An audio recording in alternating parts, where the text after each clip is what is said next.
en secrétaire quoi. En fait vous faites du H24 secrétariat. Justement il y a toujours eu cette protection que je me suis toujours mise en fait. Il n'y a pas encore eu de venin répandu, si je puis dire, dans la basse-cour. Coucou chatounes, on se retrouve dans une nouvelle vidéo. Je suis super contente de vous faire une nouvelle vidéo assez, on va dire, particulière, puisqu'elle fait référence surtout à l'intimité chez une femme transgenre. Moi je vais parler de différents aspects, différentes expériences dans différents domaines. Je vous les partage tout de suite après l'intro. Il faut juste que tu crois, car tu mérites, oui, d'être toi, en éliminant tes peurs les plus ancrées et en ouvrant ton cœur à la clarté. Comme vous l'avez vu dans cette petite intro, il s'agissait de ma chanson sur la dysphorie de genre. Donc si vous voulez aller me suivre sur mon autre compte professionnel de musique, n'hésitez pas, je le mets dans la barre d'infos. Voilà, elle s'appelle Dysphorie, hein, référence à la dysphorie de genre, à la transidentité. Voilà, donc j'ai changé un petit peu mon intro, j'espère qu'elle vous plaît. On commence tout de suite, j'arrête de m'éterniser, c'est parti. Donc premièrement, petite intro, on va parler de l'aspect professionnel par rapport à mon expérience. Je vais vous donner des conseils. Dans cette vidéo, c'est une vidéo conseil dans différents aspects de votre vie intime en fait. C'est ça, elle sert à ça cette vidéo. Donc premier conseil, ça va être lié à tout ce qui est aspect professionnel. Voilà, donc je vais vous donner un conseil que je trouve majeur pour pas que vous preniez des portes. Le deuxième, ça va être l'aspect de vie. Hein. Là, ce sera pas forcément un conseil, ça sera plus une fatalité. C'est-à-dire qu'en tant que transgenre, on va avoir le droit à certaines choses hein, dans une de vie, de routine. Hein. Je vais vous en parler tout de suite dans le cadre de la transition, bien évidemment. Hein. Troisième aspect, ça va être l'aspect amoureux. Voilà, je vais vous parler de mon expérience. Et troisième aspect, ça va être l'aspect santé. Quelques conseils aussi à vous donner qui m'est arrivé récemment. Donc je vais vous partager tout ça dans cette vidéo. On commence tout de suite avec l'aspect professionnel. C'est parti. L'aspect professionnel. Alors, pour l'aspect professionnel, en un conseil justement. Alors moi j'ai commencé du coup, je fais des petits boulots, c'est-à-dire j'ai fait animatrice, j'ai fait... là je travaille les samedis.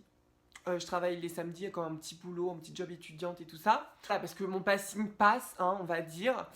Et en fait, ce que j'ai envie de vous dire, c'est que tout allait bien jusqu'à ce qu'ils voient mes papiers. C'est surtout en fait au niveau de votre carte vitale. Quand vous allez donner votre numéro de sécu, là ils vont voir qu'il y a un problème puisqu'il s'agit d'un 1 et pas d'un 2. Donc forcément après ils vont regarder sur les papiers si c'est bien M ou un F. Bref, donc ça c'est un peu casse-pied, il peut y avoir des petits blablatages derrière votre dos ou quoi que ce soit. Donc moi je vous conseille tout de suite, moi ça va, il n'y a pas encore eu de venin répandu, si je puis dire, dans la basse-cour. J'aime bien mes petites métaphores de campagnardes, vous savez, la vipère et les moutons, j'adore.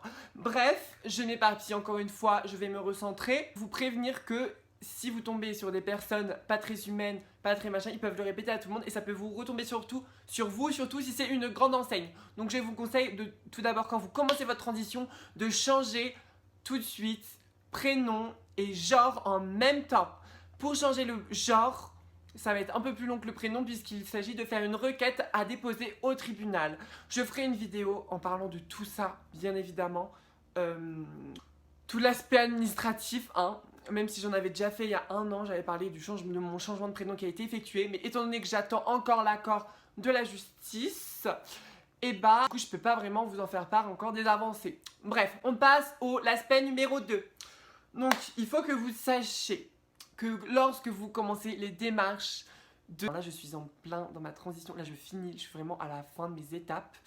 Et je galère à avoir. Donc, je vais vous faire une vidéo hein, quand j'aurai tout fini, mes étapes et tout. Je pense que j'aurai fini dans 6 mois. Clairement, je ferai une vidéo. Là, ça sera la joie. Hein. Si vous devez trouver un chirurgien pour, vous savez quoi, c'est voilà, c'est la galère. Voilà, moi, ce que je vais vous conseiller dans cet aspect-là, déjà, ça va être de prendre rendez-vous avec 3 chirurgiens avec des méthodes différentes et bien sûr avoir des personnes qui ont fait ces méthodes-là pour qu'ils vous parlent de votre ressenti. Parce que c'est pas les chirurgiens qui vont vous rassurer, je vous le dis. Hein.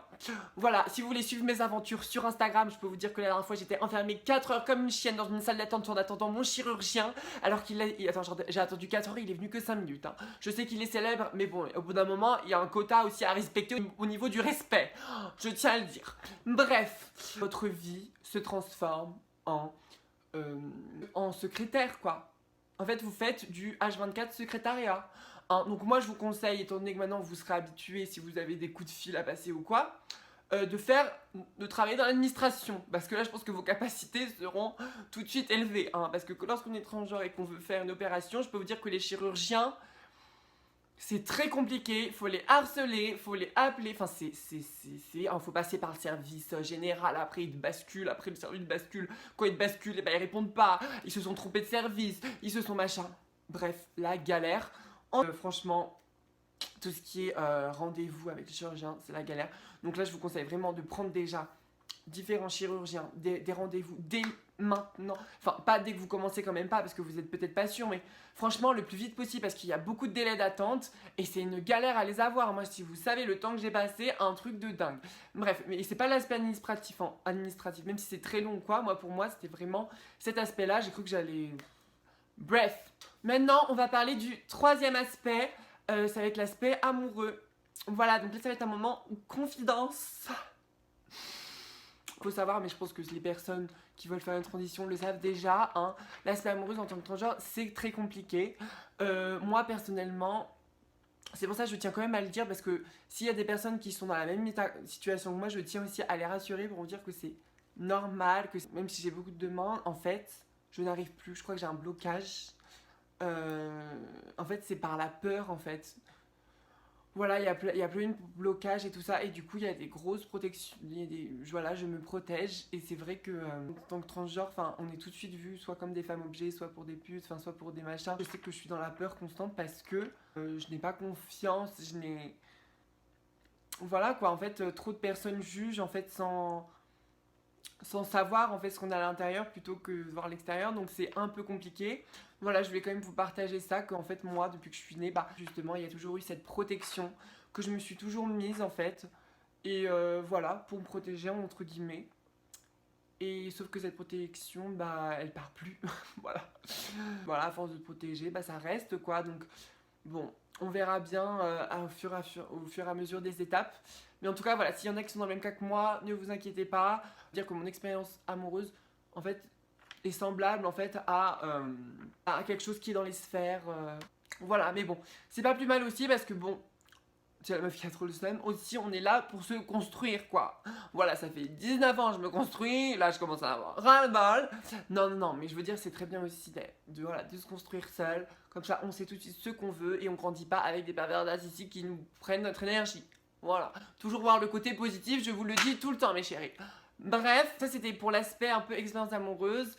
Se protéger, c'est bien, hein, mais au bout d'un moment, je pense qu'il faut aussi accomplir ses envies, ses désirs, hein, et passer l'étape, hein. Mais c'est vrai que en tant que transgenre, c'est assez compliqué, hein, je tiens quand même à le dire. Après, il y en a qui ont ça sans problème, hein. Mais bon. Quatrième aspect, ça va être l'aspect du coup niveau santé. Un petit conseil pour vous, mes chéris. Là, en fait, le truc c'est que moi, du coup, je suis allée voir mon endocrinologue pour faire un bilan. Et en fait, juste avant mon bilan, je faisais que bouffer. Parce que, en fait, mon taux d'hormones était trop bas. Parce que à chaque fois, je me dis, ah non, mais c'est pas bien, je prends des hormones et tout. Du coup, je baisse comme une idiote. Sauf qu'au final, non, parce que ça me donnait super faim. En fait, le fait de baisser mes hormones, je sais pas, ça m'a... Voilà, et là, depuis que j'ai augmenté ma dose, du coup, j'ai plus faim et ça va beaucoup mieux. Donc, faites gaffe vraiment à bien respecter les doses des endocrinologues. Voilà, un conseil primordial. Ne jouez pas avec ça, votre santé ou quoi. Même inconsciemment, moi, c'était vraiment inconsciemment. Et quand j'ai pris les doses, tout de suite, je me suis sentie beaucoup mieux, quoi. Donc voilà, ne baissez pas, n'augmentez pas, enfin voilà, faites des bilans sanguins régulièrement. Voilà ce dernier conseil pour vous. J'espère que cette vidéo vous a plu. En tout cas, n'hésitez pas à me suivre sur les réseaux, à vous abonner, à mettre la cloche notification si c'est pas fait, à commenter si vous avez des questions. Enfin bref, tout le chimblick de la fin, vous le connaissez, je vais pas le répéter 3100 fois, ça va vous saouler. Voilà, je vous fais de gros bisous, likez cette vidéo et puis à très vite dans une prochaine vidéo mes chéris. Bisous.